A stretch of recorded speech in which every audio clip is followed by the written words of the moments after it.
ಕರ್ನಾಟಕದ ಬಜೆಟ್ ಅಧಿವೇಶನದ ನಂತರ ಬಹಳ ನಿರೀಕ್ಷೆಯಲ್ಲಿ ಕರ್ನಾಟಕದ ಜನತೆ ಈ ಬಾರಿಯ 15 ಬಾರಿ ಬಜೆಟನ್ನು ಮಂಡಿಸಿರುವಂತಹ ಮಾನ್ಯ ಮುಖ್ಯಮಂತ್ರಿಗಳಾದ ಸಿದ್ದರಾಮಯ್ಯನವರ ಬಜೆಟಿನ ಬಗ್ಗೆ ಬಹಳ ನಿರೀಕ್ಷೆ ಇಟ್ಟುಕೊಂಡಿದ್ದರು. ಈ ಬಾರಿ ಪೂರ್ಣ ಪ್ರಮಾಣದ ಬಜೆಟ್ ನನ್ನದು ಅಂತ ಹೇಳುವಂತಹ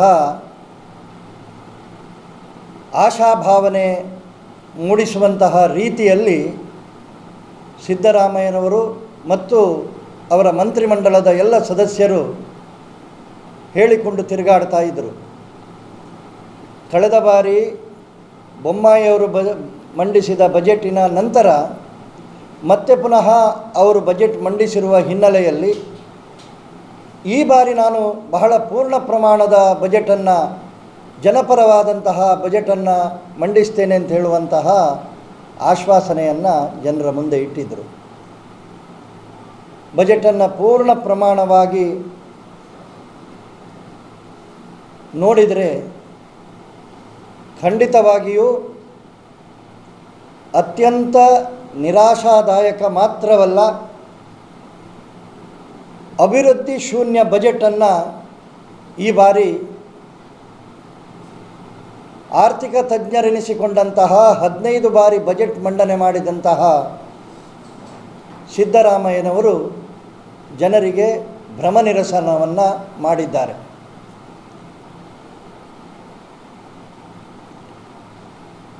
ಗ್ಯಾರಂಟಿಯ ಸುತ್ತೇ ಪೂರ್ಣ ಬಜೆಟ್ ಗಿರಿಕಿ ಹೊಡೆಯುತ್ತಿದ್ದನ್ನು ಬಿಟ್ಟರೆ ಅಭಿವೃದ್ಧಿಯ ದೃಷ್ಟಿಯಿಂದ ಏನು ಅಂತ ಹೇಳುವಂಥದ್ದನ್ನು ಅವರು ಜನರ ಮುಂದೆ ಇಡುವುದಕ್ಕೆ ವಿಫಲರಾಗಿದ್ದಾರೆ. ಕೊರತೆ ಬಜೆಟನ್ನು ಮಂಡಿಸಿರುವುದು ಮಾತ್ರವಲ್ಲ, ಪ್ರಥಮ ಬಾರಿಗೆ ಕರ್ನಾಟಕದಲ್ಲಿ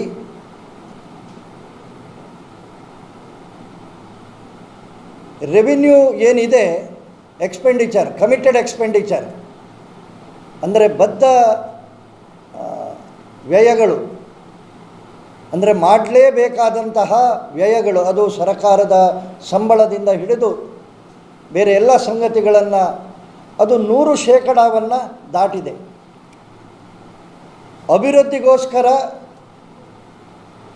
ಬಹಳ ದೊಡ್ಡ ಪ್ರಮಾಣದ ಸಾಲವನ್ನು ತೆಗೆದುಕೊಳ್ಳಬೇಕಾದಂತಹ ಅನಿವಾರ್ಯ ಪರಿಸ್ಥಿತಿ ಬಂದಿದೆ. ಈ ಬಾರಿಯ ಬಜೆಟ್ನಲ್ಲಿ 1,05,00,000 ಕೋಟಿಯಷ್ಟು ಸಾಲದ ಹೊರೆಯನ್ನು ಕರ್ನಾಟಕದ ಜನತೆಯ ಮೇಲೆ ಸಿದ್ದರಾಮಯ್ಯನವರ ಬಜೆಟ್ ಹೊರಿಸಿದೆ. ಪೂರ್ವಾಪರ ಯೋಚನೆ ಇಲ್ಲದೆ, ಯಾವುದೇ ರೀತಿಯ ತಯಾರಿ ಇಲ್ಲದೆ, ಅಧಿಕಾರಕ್ಕೆ ಬರಬೇಕು ಅಂತ ಹೇಳುವ ಒಂದೇ ಒಂದು ಹಪಾಹಪಿಯಲ್ಲಿ ಮೇಲೆ ಗ್ಯಾರಂಟಿಗಳನ್ನು ಘೋಷಿಸಿ ಇವತ್ತು ಆ ಗ್ಯಾರಂಟಿಗಳ ಹೊರೆಯನ್ನು ತಡೆಯುವುದಕ್ಕೆ ಸಾಧ್ಯವಿಲ್ಲದೆ, ಬಹುಶಃ ಈ ಬಜೆಟಿನಲ್ಲಿ ಗ್ಯಾರಂಟಿಗೋಸ್ಕರವೇ ಸುಮಾರು 65,000 ಕೋಟಿ ರೂಪಾಯಿಗಳ ಹಣವನ್ನು ವ್ಯಯ ಮಾಡಬೇಕಾದಂತಹ ಸ್ಥಿತಿಯಲ್ಲಿ ಸಿದ್ದರಾಮಯ್ಯನವರ ಕರ್ನಾಟಕದ ಕಾಂಗ್ರೆಸ್ ಸರ್ಕಾರ ಇದೆ. ಒಂದರ್ಥದಲ್ಲಿ ಕಾಂಗ್ರೆಸ್ ಈ ಗ್ಯಾರಂಟಿಯ ಕಾರಣಕ್ಕೋಸ್ಕರ ಹುಲಿಯ ಮೇಲಿನ ಸವಾರಿಯನ್ನು ಅನುಭವಿಸ್ತಾ ಇದೆ. ಹುಲಿಯ ಸವಾರಿಯಿಂದ ಇಳಿಯುವಾಗೆ ಇಲ್ಲ, ಹಾಗೆಂತೇಳಿ ಹುಲಿ ಅದರದೇ ಆದಂತಹ ದಾರಿಯಲ್ಲಿ ಹೋಗ್ತಾ ಇದೆ. ಕರ್ನಾಟಕದ ಆರ್ಥಿಕ ಸ್ಥಿತಿ 10 ವರ್ಷ ಹಿಂದೆ ಹೋಗುವಂತಹ ಎಲ್ಲ ಲಕ್ಷಣಗಳು ಕಾಣ್ತಾ ಇದೆ. ಈ ಹೊರೆಯನ್ನು ತಡೆಯಲಾಗದೆ, ಈ ಸಿಟ್ಟನ್ನು ಏನು ಮಾಡೋದು ಅಂತ ಹೇಳುವಂಥದ್ದು ಗೊತ್ತಾಗದೆ ಕಾಂಗ್ರೆಸ್ ಸಿದ್ದರಾಮಯ್ಯನವರ ಸರ್ಕಾರ ಕೇಂದ್ರದ ಮೇಲೆ ಗೂಬೆ ಕೂರಿಸುವಂತಹ, ಕೇಂದ್ರವನ್ನು ದೂರುವಂತಹ 1 ಪಾಯಿಂಟ್ ಪ್ರೋಗ್ರಾಮ್ ಈಗ ಮಾಡ್ತಾ ಇದೆ. ಅವರ ಮೊದಲ ಆರೋಪ ಇರುವಂಥದ್ದು, ನಾನು ಬಜೆಟ್ನಲ್ಲಿ ಅಭಿವೃದ್ಧಿಯ ದೃಷ್ಟಿಯಿಂದ ಏನು ವಿವರಣೆಯನ್ನು ಹೇಳುವುದರ ಮೊದಲು ಕೇಂದ್ರದ ಮೇಲೆ ಅವರು ಮಾಡಿರುವಂತಹ ಆರೋಪದ ಬಗ್ಗೆ ಒಂದು ಸಣ್ಣ ಸ್ಪಷ್ಟೀಕರಣ ಕೊಡುವುದಕ್ಕೆ ಇಷ್ಟಪಡ್ತೇನೆ. 15ನೇ ಹಣಕಾಸು ಆಯೋಗದ ವರದಿಯ ಕಾರಣಕ್ಕೆ ಕರ್ನಾಟಕಕ್ಕೆ ಅನ್ಯಾಯ ಆಗಿದೆ, ನಮ್ಮ ತೆರಿಗೆ ನಮ್ಮ ಹಕ್ಕು ಅಂತ ಹೇಳುವ ಹೆಸರಿನಲ್ಲಿ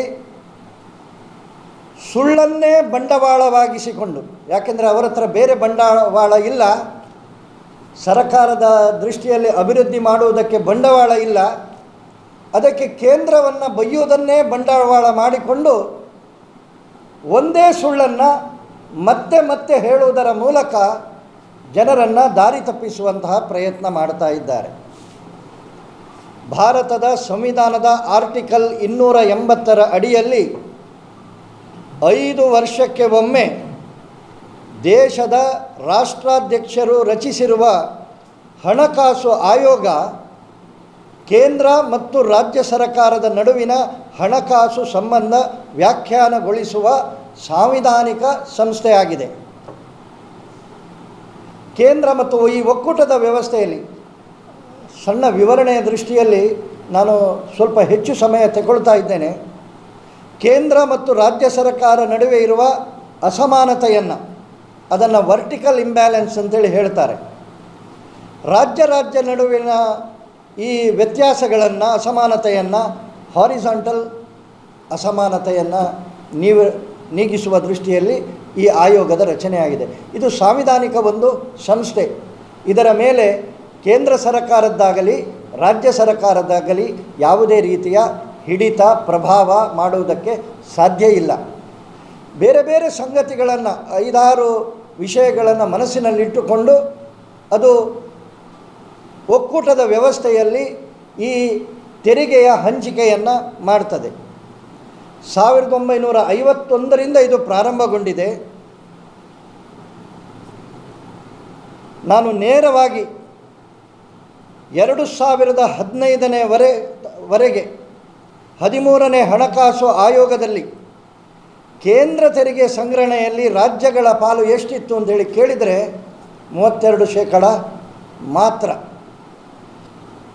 UPA ಸರ್ಕಾರ, ಮನಮೋಹನ್ ಸಿಂಗರ ಸರ್ಕಾರ ಕೇಂದ್ರದಲ್ಲಿ ಹೋಗುವವರೆಗೆ ಇದ್ದದ್ದು ಎಷ್ಟು ಅಂತೇಳಿ ಕೇಳಿದರೆ 32% ಮಾತ್ರ. ಪ್ರತಿ ಬಾರಿಯೂ 1 ಅಥವಾ 2% ವ್ಯತ್ಯಾಸ 51ರಿಂದ ಆಗಿತ್ತೇ ಹೊರತು ಪ್ರಥಮ ಬಾರಿಗೆ 57 ವರ್ಷದಲ್ಲಿ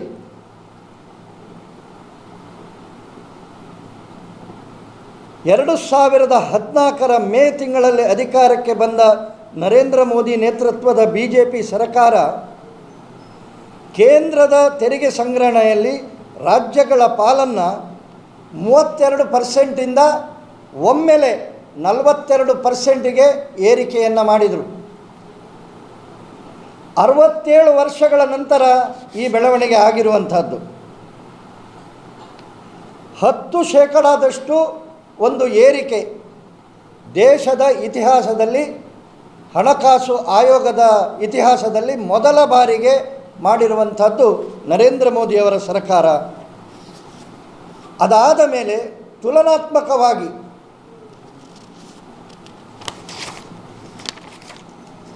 ಇವರು ಕೇಂದ್ರದಿಂದ ಬರಲಿಲ್ಲ ಅಂತೇಳಿ ಹೇಳ್ತಾರಲ್ಲ, 2004ರಿಂದ 2014ರವರೆಗಿನ 10 ವರ್ಷಗಳಲ್ಲಿ ಕರ್ನಾಟಕ ರಾಜ್ಯಕ್ಕೆ ಅಂದಿನ UPA ಸರ್ಕಾರ ನೀಡಿದ ಒಟ್ಟು ತೆರಿಗೆ ಟ್ಯಾಕ್ಸ್ ಡೆವಲ್ಯೂಷನ್ ಎಷ್ಟು ಅಂತೇಳಿ ಕೇಳಿದರೆ 81,000 ಕೋಟಿ. ನಾನು ಮತ್ತೊಮ್ಮೆ ಹೇಳ್ತೇನೆ, UPA ಸರ್ಕಾರದ ಸಂದರ್ಭದಲ್ಲಿ 10 ವರ್ಷದಲ್ಲಿ ಕೊಟ್ಟಿರುವಂಥದ್ದು ಎಷ್ಟು ಅಂತೇಳಿ ಕೇಳಿದರೆ 81,000 ಕೋಟಿ. 2014ರಿಂದ 2024ರವರೆಗಿನ 10 ವರ್ಷಗಳಲ್ಲಿ ನರೇಂದ್ರ ಮೋದಿ ನೇತೃತ್ವದ BJP ಸರ್ಕಾರ ಕರ್ನಾಟಕಕ್ಕೆ ನೀಡಿದ ಒಟ್ಟು ತೆರಿಗೆ ಹಂಚಿಕೆ ಎಷ್ಟು ಅಂತೇಳಿ ಕೇಳಿದರೆ 2.82 ಲಕ್ಷ ಕೋಟಿ. 2.82 ಲಕ್ಷ ಕೋಟಿ. UPAಯ 10 ವರ್ಷದಲ್ಲಿ 81,000, BJP ನರೇಂದ್ರ ಮೋದಿ ನೇತೃತ್ವದಲ್ಲಿ 2.82 ಲಕ್ಷ ಕೋಟಿ ಅಂತ ಹೇಳಿದರೆ 246% ಏರಿಕೆ. ಬರೀ ತೆರಿಗೆ ಡೆವಲ್ಯೂಷನ್ ಮಾತ್ರವಲ್ಲ, ಗ್ರ್ಯಾಂಟ್ ಇನ್ ಏಡ್ ಅನುದಾನವನ್ನು ಕೊಡ್ತಾರೆ. 2004ರಿಂದ 2014ರವರೆಗೆ 10 ವರ್ಷಗಳಲ್ಲಿ ಕರ್ನಾಟಕ ರಾಜ್ಯಕ್ಕೆ ಅಂದಿನ UPA ಸರ್ಕಾರ ನೀಡಿದ ಒಟ್ಟು ಅನುದಾನ ಎಷ್ಟು ಅಂತ ಹೇಳಿ ಕೇಳಿದರೆ 60,000 ಕೋಟಿ. ತೆರಿಗೆಯಲ್ಲಿ 81,000, ಅನುದಾನದಲ್ಲಿ 60,000 ಕೋಟಿ.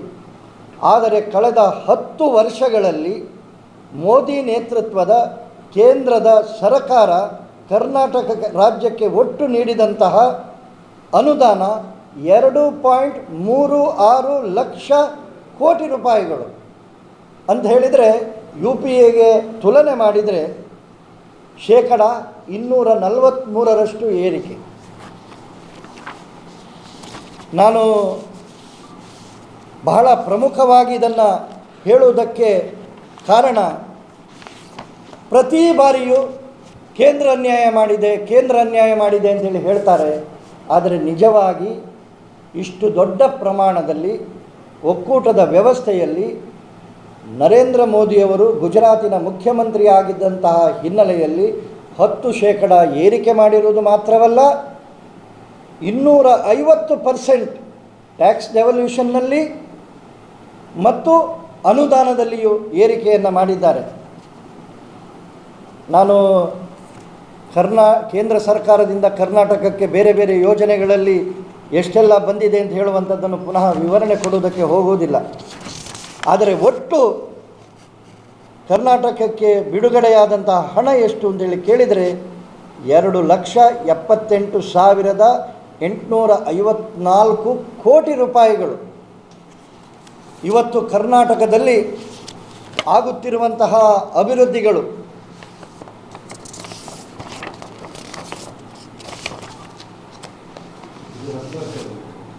ಹತ್ತು ವರ್ಷದ್ದು ನಾನು ಹೇಳ್ತಾ ಇರುವಂಥದ್ದು. UPA ಅಂದರೆ ನಮಗೆ ತುಲನೆಗೆ ಬಹಳ ಸುಲಭ ಇದೆ. 10 ವರ್ಷದ UPA ಸರ್ಕಾರ, 10 ವರ್ಷದ NDA BJP ಸರ್ಕಾರ. ಈ 10 ವರ್ಷದಲ್ಲಿ ಇಷ್ಟು ದೊಡ್ಡ ಪ್ರಮಾಣದಲ್ಲಿ ಹಿಂದೆ ಎಂದೂ ಕಾಣದಂತಹ ಅಭಿವೃದ್ಧಿ ಕರ್ನಾಟಕ ಕೇಂದ್ರ ಸರ್ಕಾರದ ಕಾರಣಕ್ಕೆ ಕಾಣ್ತಾ ಇದ್ದರೂ ಕೂಡ ಇವರು ಅನ್ಯಾಯ ಆಗಿದೆ ಅಂಥೇಳಿ ಹೇಳ್ತಾ ಇದ್ದಾರೆ. ನಾನು ಇದೇ ಪ್ರಶ್ನೆಯನ್ನು ಸಿದ್ದರಾಮಯ್ಯನವರ ಸರ್ಕಾರಕ್ಕೆ ತಮ್ಮ ಮೂಲಕ ಕೇಳುವುದಕ್ಕೆ ಇಷ್ಟಪಡ್ತೇನೆ.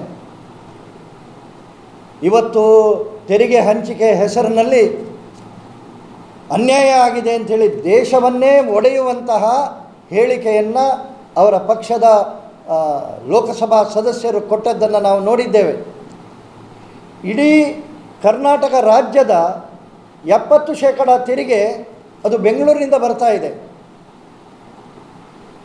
ಹಾಗೆಂಥೇಳಿ 70%ವನ್ನು ಬೆಂಗಳೂರಿಗೆ ಕೊಡಲಿಕ್ಕಾಗ್ತದ? ನಾನು ತಮ್ಮ ಮೂಲಕ ಕೇಳುವುದಕ್ಕೆ ಇಷ್ಟಪಡ್ತೇನೆ. 2ನೇ ಸ್ಥಾನದಲ್ಲಿ ದಕ್ಷಿಣ ಕನ್ನಡ ಬರ್ತದೆ ತೆರಿಗೆಯ ಪಾವತಿಯಲ್ಲಿ. ದಕ್ಷಿಣ ಕನ್ನಡ ಜಿಲ್ಲೆಗೆ ಈ ಬಜೆಟ್ನಲ್ಲಿ, ಕರ್ನಾಟಕ ರಾಜ್ಯದ ಬಜೆಟ್ನಲ್ಲಿ ದಕ್ಷಿಣ ಕನ್ನಡ ಜಿಲ್ಲೆಗೆ ಸರ್ಕಾರದ ಕೊಡುಗೆ ಏನು? ಶೂನ್ಯ.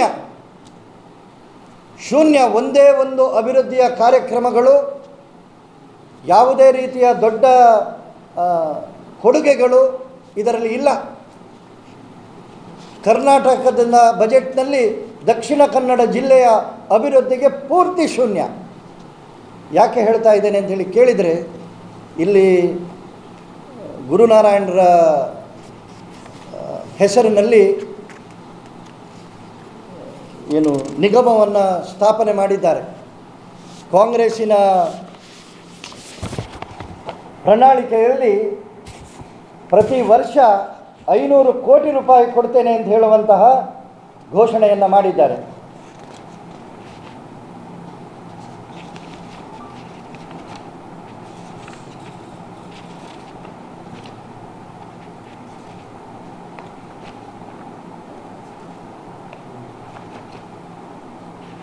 ವಾರ್ಷಿಕ ರು 500 ಕೋಟಿ ಮತ್ತು 5 ವರ್ಷಕ್ಕೆ 2,500 ಕೋಟಿ ಅನುದಾನ ನೀಡಿ ಬ್ರಹ್ಮಶ್ರೀ ನಾರಾಯಣ ಗುರು ಅಭಿವೃದ್ಧಿ ನಿಗಮದ ಸ್ಥಾಪನೆ. ಇದು ಚುನಾವಣೆಯಲ್ಲಿ ಅವರು ಕೊಟ್ಟಿರುವಂತಹ, ಅವರ ಪ್ರಣಾಳಿಕೆಯಲ್ಲಿ ಕೊಟ್ಟಂತಹ ಘೋಷಣೆ.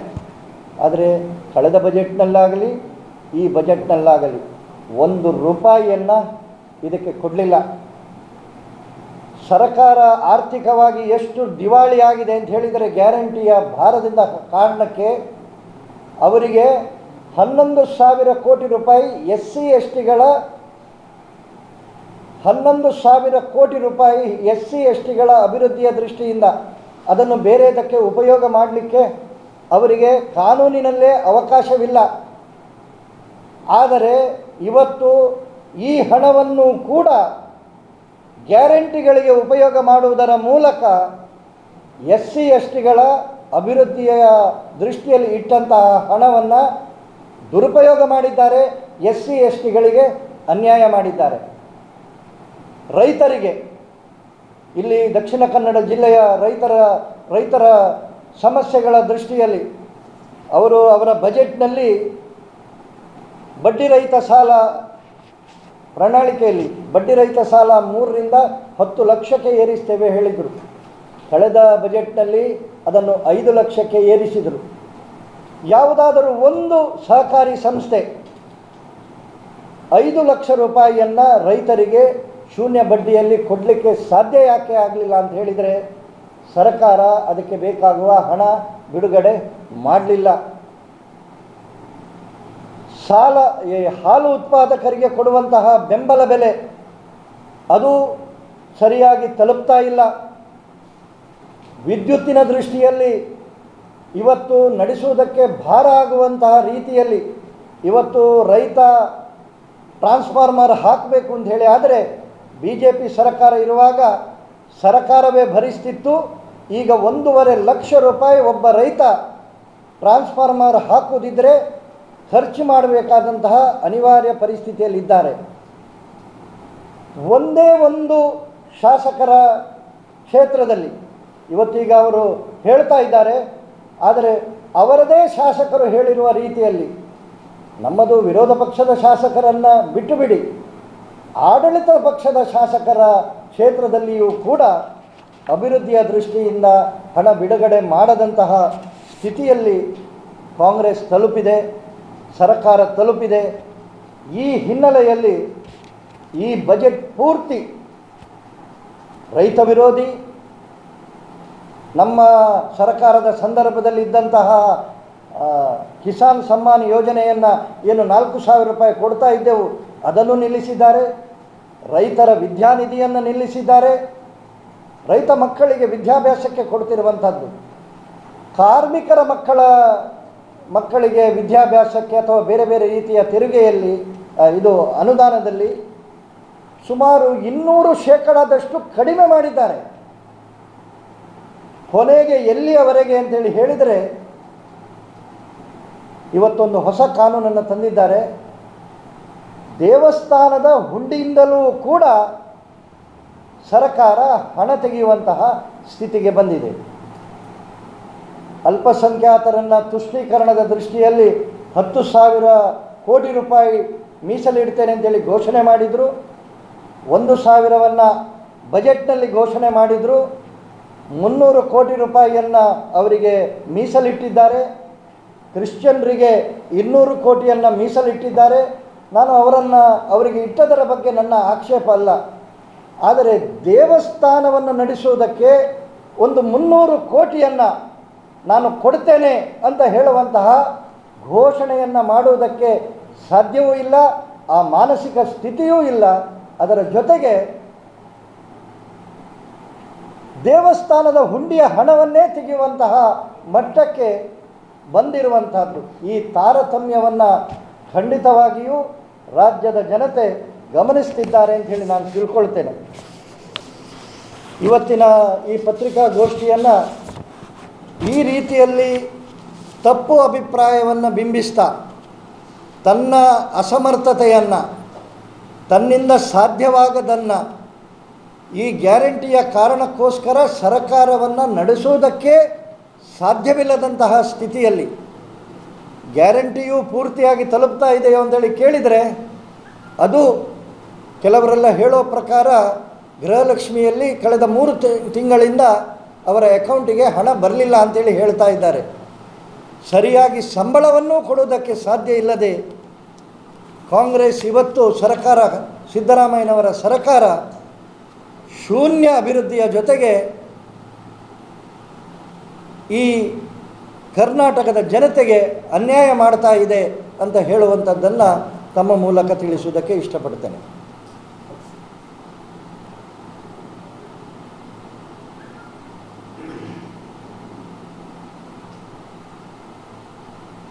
ಬೇರೆ ವಿಷಯಗಳು ತುಂಬ ಚರ್ಚೆಯಲ್ಲಿದ್ದರೂ ಕೂಡ ಬಜೆಟ್ಟಿಗೆ ಮಾತ್ರ ಸೀಮಿತಗೊಳಿಸಿ ನನ್ನ ಮಾತನ್ನು ತಮ್ಮ ಮುಂದೆ ಇಟ್ಟಿದ್ದೇನೆ. ಯಾವ ರೀತಿಯಲ್ಲಿ ಸುಳ್ಳನ್ನು ಹೇಳುವುದರ ಮೂಲಕ ಇವತ್ತು ರಾಜ್ಯದಲ್ಲಿ ಆದಂತಹ ಅಭಿವೃದ್ಧಿಯನ್ನು ಏನಾದರೂ ಕೇಂದ್ರ ಸರ್ಕಾರದ ಅನುದಾನದ ಗ್ಯಾರಂಟಿಯ ಕಾರಣಕ್ಕೆ ಯೋಚನೆ ಮಾಡಿದರೆ ನಾನು ಅದರ ಬಹಳ ದೊಡ್ಡ ಪಟ್ಟಿ ಇದೆ. ಬಹುಶಃ ಮೊದಲೆಲ್ಲ 1-2 ಯೋಜನೆಗಳನ್ನು ಹೇಳೋದು ಅಂತ ಹೇಳಿ, ಆದರೆ ಇವತ್ತು 100 ಯೋಜನೆಗಳು. ರೈಲು ನಿರ್ಮಾಣದಲ್ಲಿಯೇ ಒಮ್ಮೆ ಯೋಚನೆ ಮಾಡಿದರೆ 2014ರವರೆಗೆ 1121 ಕಿಲೋಮೀಟರ್ ಇದ್ದರೆ ಹೊಸ ರೈಲು ಮಾರ್ಗ ಈ ಕಳೆದ 10 ವರ್ಷದಲ್ಲಿ 2575 ಕಿಲೋಮೀಟರ್ ಆಗಿದೆ. ಡಬಲ್ ಹಳಿ ಮೊದಲು 1657 ಇದ್ದರೆ ಕಳೆದ 10 ವರ್ಷದಲ್ಲಿ 1881 ಕಿಲೋಮೀಟರ್. ವಿದ್ಯುದೀಕರಣ, ರೈಲು ಮಾರ್ಗಗಳ ವಿದ್ಯುದೀಕರಣ 208 ಕಿಲೋಮೀಟರ್ ಇದ್ದರೆ ಇವತ್ತು 1245 ಕಿಲೋಮೀಟರ್ ಆಗಿದೆ. ಹೈವೇಗಳು ಇವತ್ತು ನಾವು ಕರ್ನಾಟಕದಾದ್ಯಂತ ಅದು ವಿಮಾನ ನಿಲ್ದಾಣ ಇರ್ಬೋದು, ರೈಲು ನಿಲ್ದಾಣಗಳಿರ್ಬೋದು, ಅಥವಾ ಹೈವೇಗಳಿರ್ಬೋದು, ಬೇರೆ ಬೇರೆ ರೀತಿಯ ಅಭಿವೃದ್ಧಿ ಆಗ್ತಾ ಇದೆ ಅಂತ ಹೇಳಿ, ಆದರೆ ಅದು ಕೇಂದ್ರ ಸರ್ಕಾರದ ಅಭಿವೃದ್ಧಿಯ ಕಾರಣಕ್ಕೋಸ್ಕರವೇ ಆಗ್ತಾ ಇದೆ. ಕರ್ನಾಟಕ ಈ ಸರ್ಕಾರ ಬಂದ ಮೇಲೆ ಅಭಿವೃದ್ಧಿ ಶೂನ್ಯ ಆಗಿದೆ ಅಂತ ಹೇಳುವುದಕ್ಕೆ ಇಷ್ಟಪಡ್ತೇನೆ. ಅಂಕೆ ಸಂಖ್ಯೆಗಳೇ ಸ್ವಲ್ಪ ದೊಡ್ಡ ಪ್ರಮಾಣದಲ್ಲಿದೆ, ಆದರೆ ಜನರಿಗೆ ಇದು ತಲುಪಬೇಕಾದಂತಹ ಅವಶ್ಯಕತೆ ಇದೆ ಅಂತ ಹೇಳುವ ಕಾರಣಕ್ಕೆ 2004ರಿಂದ 2014ರವರೆಗೆ ಏನು ಟ್ಯಾಕ್ಸ್ ಡೆವಲ್ಯೂಷನ್ ಇದೆ, 2014ರಿಂದ 2024ರವರೆಗೆ ಯಾವ ಥರ ಇದೆ ಅಂತ ಹೇಳುವಂಥದ್ದನ್ನು ತಮ್ಮ ಮುಂದೆ ಇಟ್ಟಿದ್ದೇನೆ. ಹೌದು, ನಾನು ಇಲ್ಲ ಹೇಳೋದಿಲ್ಲ. ಒಂದು ಹಣಕಾಸು ಆಯೋಗದ ವ್ಯವಸ್ಥೆಯಲ್ಲಿ, ಅದರ ಮುಂದೆ ಪ್ರಜಾಪ್ರಭುತ್ವದ ವ್ಯವಸ್ಥೆಯಲ್ಲಿ ನಮಗೇನಾದರೂ ಕೊರತೆ ಇದ್ದರೆ ಅದನ್ನು ಮಂಡಿಸಬೇಕು. ಈ 14ನೇ ಹಣಕಾಸು ಆಯೋಗ ಕರ್ನಾಟಕಕ್ಕೆ ಬಂದಾಗ ಇದ್ದವರು ಯಾರು ಅಧಿಕಾರದಲ್ಲಿ ಅಂತ ಹೇಳಿದರೆ ಸಿದ್ದರಾಮಯ್ಯನವರೇ. ಈ 15ನೇ ಹಣಕಾಸು ಆಯೋಗದ ಸಂದರ್ಭದಲ್ಲಿಯೂ ಇದ್ದವರು ಯಾರು ಅಂತ ಹೇಳಿ ಕೇಳಿದರೆ ಕುಮಾರಸ್ವಾಮಿ ಮತ್ತು ಕಾಂಗ್ರೆಸ್ಸಿನ ಸರ್ಕಾರ. ಆವಾಗ ಯಾರೆಲ್ಲ 6 ಜನ ಮಂತ್ರಿಗಳು ಆಯೋಗದ ಮುಂದೆ ಹೋಗಿದ್ದಾರೆ, ಆವಾಗ ಇದ್ದ ಸ್ಥಿತಿಗೂ ಇವಾಗ ಇದ್ದಾಗ ಸ್ಥಿತಿಗೂ ವ್ಯತ್ಯಾಸ ಇದೆ. ಯಾಕೆ ಅಂತೇಳಿ ಕೇಳಿದರೆ, ನರೇಂದ್ರ ಮೋದಿಯವರು ಕೇಂದ್ರಕ್ಕೆ ಬಂದ ಮೇಲೆ ರಾಜ್ಯಕ್ಕೆ ನ್ಯಾಯ ಕೊಡಬೇಕು ಅಂತ ಹೇಳುವ ದೃಷ್ಟಿಯಲ್ಲಿ 10% ಒಮ್ಮೆಲೇ ಹೆಚ್ಚಿಗೆ ಮಾಡಿದ್ದಾರೆ. ಅದರ ಪರಿಣಾಮವಾಗಿ 80,000 ಇದ್ದದ್ದು 2 ಲಕ್ಷ ಚಿಲ್ಲರೆಗೆ 246% ಜಂಪ್ ಆಗಿದೆ. ಇದನ್ನು ಹೇಳೋದಿಲ್ಲ. ಅದರ ಬದಲಾಗಿ ಮೋದಿಯವರು ಆವಾಗ ಆಕ್ಷೇಪ ಮಾಡಿದ್ರು ಅಂತ ಹೇಳುವಂಥದ್ದನ್ನು ಮಾತ್ರ ಹೇಳ್ತಾ ಇದ್ದಾರೆ. ಈಗಲೂ ನಮಗೆ ಈಗ ಇನ್ನು ಮುಂದಿನ ಹಣಕಾಸು ಆಯೋಗ ಬರ್ತದೆ, ಆವಾಗ ಏನಾದರೂ ವ್ಯತ್ಯಾಸ ಆಗಿದೆ ಅಂತ ಹೇಳಿ ಆದರೆ ಅಲ್ಲಿ ಅದನ್ನು ಹೇಳಬೇಕೇ ಹೊರತು, ಮತ್ತು ಅದಕ್ಕಿಂತ ಮುಖ್ಯವಾಗಿ ಇದು ಹಣಕಾಸು ಆಯೋಗ ಕೇಂದ್ರದ ಏನು ಅಧೀನದಲ್ಲಿರುವ ಸಂಸ್ಥೆ ಅಲ್ಲ, ಅದು ಸಾಂವಿಧಾನಿಕವಾಗಿ ರಚನೆಗೊಂಡಂತಹ ಸ್ವತಂತ್ರ ಸಂಸ್ಥೆ. ಆ ಸಂಸ್ಥೆಯ ಮುಂದೆ ಕರ್ನಾಟಕದ ಅಹವಾಲನ್ನು ಹೇಳಿ ನಮಗೆ ಬೇಕಾದಂತಹ ರೀತಿಯಲ್ಲಿ ಏನಾದರೂ ವ್ಯತ್ಯಾಸ ಆಗಿದ್ದರೆ ಅದನ್ನಲ್ಲಿ ಪರಿಹರಿಸಿಕೊಳ್ಳಬೇಕೇ ಹೊರತು ಇದು ಕೇಂದ್ರ ಕೊಡುವುದಿಲ್ಲ ಅಂತ ಹೇಳಿ ಆರೋಪವನ್ನು ಏನು ಮಾಡ್ತಾ ಇದ್ದಾರೆ ಅದು ಸಂಪೂರ್ಣ ಬೇಜವಾಬ್ದಾರಿ. ಮತ್ತಿದು ನಿದ್ದೆ ಮಾಡುವವನನ್ನು ಎಬ್ಬಿಸಬಹುದು. ಏನು 15 ಬಾರಿ ಬಜೆಟ್ ಇಟ್ಟವರಿಗೆ ಸಾಮಾಜಿಕ ಆರ್ಥಿಕ ವ್ಯವಸ್ಥೆ ದೇಶದ್ದು ಹೇಗೆ ನಡೀತದೆ ಅಂತ ಹೇಳುವಂಥದ್ದು ಗೊತ್ತಿಲ್ಲದಷ್ಟು ಮುಗ್ಧರು ಸಿದ್ದರಾಮಯ್ಯನವರು ಅಲ್ಲ. ಗೊತ್ತಿದ್ದೇ ಉದ್ದೇಶಪೂರ್ವಕವಾಗಿ ಕರ್ನಾಟಕ ರಾಜ್ಯದ ವೈಫಲ್ಯವನ್ನು ಮುಚ್ಚಿ ಇಡುವುದಕ್ಕೆ, ನಮ್ಮಿಂದ ಅಭಿವೃದ್ಧಿ ಮಾಡಲಿಕ್ಕೆ ಯಾಕೆ ಆಗ್ತಾ ಇಲ್ಲ ಅಂತ ಹೇಳಿದರೆ ಕೇಂದ್ರ ಕೊಡುವುದಿಲ್ಲ ಅಂತ ಹೇಳುವಂತಹ ಒಂದು ಸುಳ್ಳು ಪ್ರಚಾರವನ್ನು, ಜನರ ಭಾವನೆಗಳನ್ನು, ಅದು ಭಾಳ ಸುಲಭ ನೋಡಿ, ಸುಳ್ಳನ್ನು ಪ್ರಚಾರ ಮಾಡುವುದಕ್ಕೆ ತುಂಬ ಖರ್ಚು ಬೇಕಾಗುವುದಿಲ್ಲ. ಹೇಳುವಾಗ ಅವರು ಹೇಳ್ತಾರೆ ನೋಡಿ, ಹೇಗೆ ಹೇಳ್ತಾರೆ ಅಂತೇಳಿ ಕೇಳಿದರೆ, ನಾವು 100 ರೂಪಾಯಿ ಕೊಟ್ಟರೆ ಕರ್ನಾಟಕಕ್ಕೆ ಬರೋದು 12% ಮಾತ್ರ. ಸರಿಯಾಗಿ ಅನುದಾನ ಇನ್ನೊಂದು ಮತ್ತೊಂದು ಎಲ್ಲವನ್ನು ಲೆಕ್ಕಾಚಾರ ಹಾಕಿದರೆ 12 ಅಲ್ಲ 24% ಈಗಲೂ ಬರ್ತಾ ಇದೆ. ಅದು ಒಟ್ಟು ವ್ಯವಸ್ಥೆಯ ಒಂದು ಭಾಗ. ಈಗ ಬಳ್ಳಾರಿ, ಕಲ್ಯಾಣ ಕರ್ನಾಟಕ ಅಥವಾ ಕಿತ್ತೂರು ಕರ್ನಾಟಕದಲ್ಲಿ ನಮ್ಮ ದಕ್ಷಿಣ ಕನ್ನಡ ಜಿಲ್ಲೆಯನ್ನು ಹೋಲಿಸಿದರೆ ಬಹಳ ಹಿಂದುಳಿದ ಕ್ಷೇತ್ರಗಳು ಇದ್ದಾವೆ. ಅಲ್ಲಿಗೆ ಸಹಜವಾಗಿ ಬೆಂಗಳೂರಿನ ತೆರಿಗೆ, ದಕ್ಷಿಣ ಕನ್ನಡದ ತೆರಿಗೆ ಅದಲ್ಲಿಗೆ ಹೋಗಬೇಕಾದಂಥದ್ದು ಮಾನವೀಯ ನೆಲೆಯಲ್ಲಿ, ಪ್ರಜಾಪ್ರಭುತ್ವದ ವ್ಯವಸ್ಥೆಯಲ್ಲಿ ಅನಿವಾರ್ಯ. ಕುಡಿಯುವುದಕ್ಕೆ ನೀರು ತರೋದಕ್ಕೆ ಕಿಲೋಮೀಟರ್ ಗಟ್ಟಲೆ. ಇವತ್ತು ನೋಡಿ, ಬರದ ಪರಿಹಾರವನ್ನು ಕೊಡದೇ ಇರುವ ಕಾರಣಕ್ಕೆ ಅಲ್ಲಿಂದ ಸಾವಿರಾರು ಜನ ಹೊರಟು ದಕ್ಷಿಣ ಕನ್ನಡ ಜಿಲ್ಲೆ ಅಥವಾ ಈ ಕಡೆ ಜಿಲ್ಲೆಗಳಿಗೆ ಉತ್ತರ ಕರ್ನಾಟಕದಿಂದ ಬರ್ತಾ ಇದ್ದಾರೆ. ಆ ರೀತಿಯ ಬರ ಪರಿಸ್ಥಿತಿ ಇರುವ ಜಿಲ್ಲೆಗಳ ಅಭಿವೃದ್ಧಿಯ ದೃಷ್ಟಿಯಿಂದ ಅದು ಇಡೀ ದೇಶದ ಪ್ರಶ್ನೆ ಬರುವಾಗ ಕರ್ನಾಟಕ ನಮಗೆ ಗೊತ್ತಿರ್ಬೋದು, 4ನೇ ದೊಡ್ಡ ಆರ್ಥಿಕ ಶಕ್ತಿ ಕರ್ನಾಟಕ, 4ನೇ ದೊಡ್ಡ ಆರ್ಥಿಕ ಶಕ್ತಿ. ನಾವು ಇಷ್ಟರವರೆಗೆ ದೇಶದ GDPಯ ಎವರೇಜಿಗಿಂತ ಕಡಿಮೆ ಬರಲಿಲ್ಲ. ಪ್ರಥಮ ಬಾರಿಗೆ ಈ ಬಾರಿ ನಾವು ಕರ್ನಾಟಕದ GDSP ಸ್ಟೇಟಿನ GDP ರಾಷ್ಟ್ರದ ಮಟ್ಟದಿಂದ ಕೆಳಗೆ ಬಂದಿದ್ದೇವೆ. ಯಾಕೆ ಅಂತೇಳಿ ಕೇಳಿದರೆ, ಅನುತ್ಪಾದಕ ವಿಷಯಗಳಿಗೆ ನಾವು ಹೆಚ್ಚು ಹೆಚ್ಚು ಹಣವನ್ನು ಹಾಕ್ತಾ ಇದ್ದೇವೆ. ಕ್ಯಾಪಿಟಲ್ ಇನ್ವೆಸ್ಟ್ಮೆಂಟ್, ಅಸೆಟ್ ಕ್ರಿಯೇಷನ್, ಅದು ರಸ್ತೆ, ಶಾಲೆಯ ಕೊಠಡಿಗಳು, ಯಾರಿಗಾದರೂ ಉದ್ಯೋಗ ನಿರ್ಮಾಣ, ಈ ದೃಷ್ಟಿಯಲ್ಲಿ ಹಣ ಖರ್ಚು ಮಾಡೋದಕ್ಕೆ ಸರ್ಕಾರ ಅನಿವಾರ್ಯ ಪರಿಸ್ಥಿತಿಯಲ್ಲಿದೆ. ಯಾಕೆಂತೇಳಿದರೆ 100% ದಾಟಿದೆ ಈಗ. ಯಾವುದು? ರಾಜ್ಯದ ತೆರಿಗೆಯ ಮತ್ತು ಸಾಲದ ರೆವಿನ್ಯೂ ಕಾರಣಕ್ಕೋಸ್ಕರ ಅಭಿವೃದ್ಧಿಗೆ ಅಲ್ಲಿ ಹಣವೇ ಇಲ್ಲ. ಪೂರ್ತಿ ಹಣ ಯಾವುದಕ್ಕೆ ಅಂತ ಹೇಳಿದರೆ ನಿತ್ಯದ ಖರ್ಚಿಗೆ, ಮಾಡಲೇಬೇಕಾದ ಖರ್ಚಿಗೆ ನಮ್ಮ ತೆರಿಗೆ ಪೂರ್ತಿ ಹೋಗ್ತಾ ಇದೆ. ಸಾಲದ ಬಡ್ಡಿ ತೀರಿಸಲಿಕ್ಕೆ ಹೋಗ್ತಾ ಇದೆ. ಅಭಿವೃದ್ಧಿಗೆ ಹಣ ರಾಜ್ಯದ ಹತ್ರ ಇಲ್ಲ. ಹಾಗಾಗಿ ಯಾರ ಹತ್ರ ಬೇಕಾದರೂ ಕೇಳಿ, ಈಗ ಶಾಸಕರುಗಳ ಹತ್ರ ಅಭಿವೃದ್ಧಿಗೆ ಎಷ್ಟು ಹಣ ಬಂದಿದೆ ರಾಜ್ಯ ಸರ್ಕಾರದಿಂದ ಕೇಳಿ ನೋಡಿ, ಹಣ ಇಲ್ಲವೇ ಇಲ್ಲ. ದಕ್ಷಿಣ ಕನ್ನಡ ಜಿಲ್ಲೆಗೆ ಒಂದು ಹೊಸ ಯೋಜನೆ, ಒಂದು ಸಿಂಗಲ್, ನಮ್ಮದು ಕೆಲವೆಲ್ಲ ಸಂಗತಿಗಳು ಅರ್ಧದಲ್ಲಿ ನಿಂತದ್ದಿದೆ. ಎತ್ತಿನ ಹೊಳೆಯಿಂದ ಪ್ರಾರಂಭಗೊಂಡು, ಎತ್ತಿನ ಹೊಳೆ ನಮಗೇನು ಪ್ರಯೋಜನ ಇಲ್ಲ, ಆದರೆ ಅದಕ್ಕೇನಾದರೂ ಹಣ ಇಟ್ಟಿದ್ದಾರಾ ಅಂತೇಳಿ ಕೇಳಿದರೆ ಹಣ ಇಲ್ಲ. ಎಂಥದ್ದು ಕೆಲವೆಲ್ಲ ಪಾದಯಾತ್ರೆಗಳನ್ನು ಮಾಡಿದರು, ಯಾವುದಕ್ಕೂ ಯಾವುದೇ ನೀರಾವರಿ ಯೋಜನೆಗೆ ಹಣ ಇಲ್ಲ.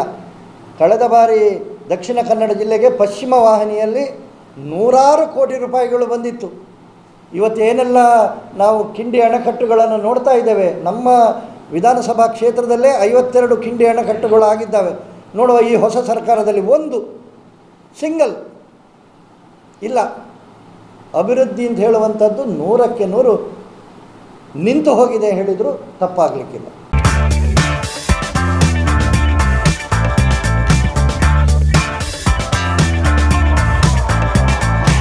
ಚೇತನಾಸ್ ಬ್ಯೂಟಿ ಲಾಂಜ್, ನಿಮ್ಮೊಳಗಿನ ಸೌಂದರ್ಯದ ಅನಾವರಣದ ತಾಣ.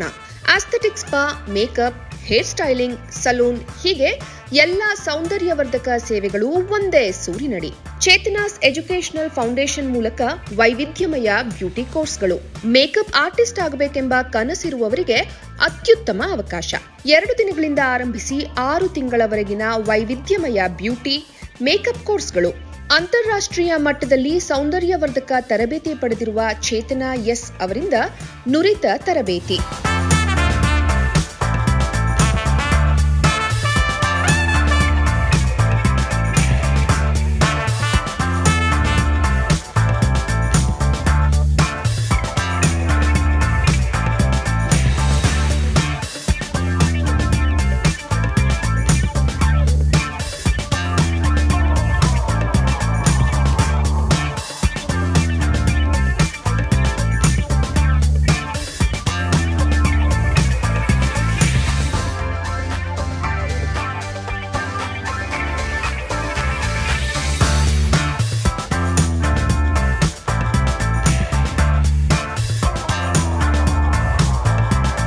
ಈ ಅದ್ಭುತ ಅವಕಾಶವನ್ನ ಸದುಪಯೋಗಪಡಿಸಿಕೊಳ್ಳಿ. ಚೇತನಾಸ್ ಬ್ಯೂಟಿ ಲಾಂಜ್ 3ನೇ ಮಹಡಿ, Kankanadi gate building, Kankanadi bypass ರಸ್ತೆ, ಮಂಗಳೂರು 575002. ಮೊಬೈಲ್ ಸಂಖ್ಯೆ 9845292411, 9108583714, 8904173914. Email chetanabeautystudio@gmail.com. Web www.cblaunch.com.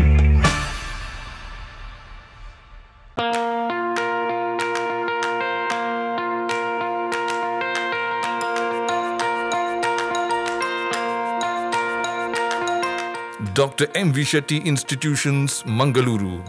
Empowering dreams and achieving greatness since 1985. Dr. M.V. Shetty College prides itself in its history of 38 years. It undertook path-breaking initiatives in Indian higher education with the introduction of innovative and modern curricula, insistence on academic discipline, imparting of holistic education, and adoption of global higher education practices with the support of creative and dedicated staff. First private college in Karnataka offering diverse healthcare programs, offers you multiple of courses.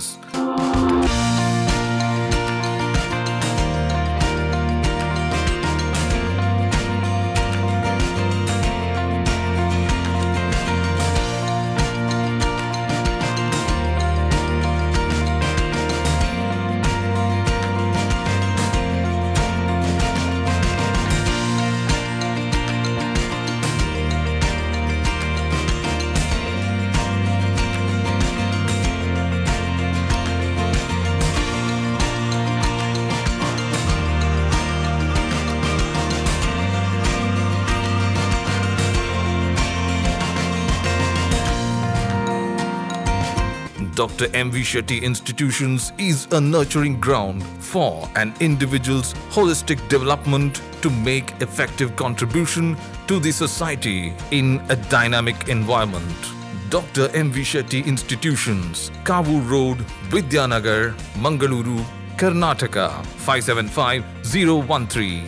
Contact 0824 248 1048, 0824 248 1096.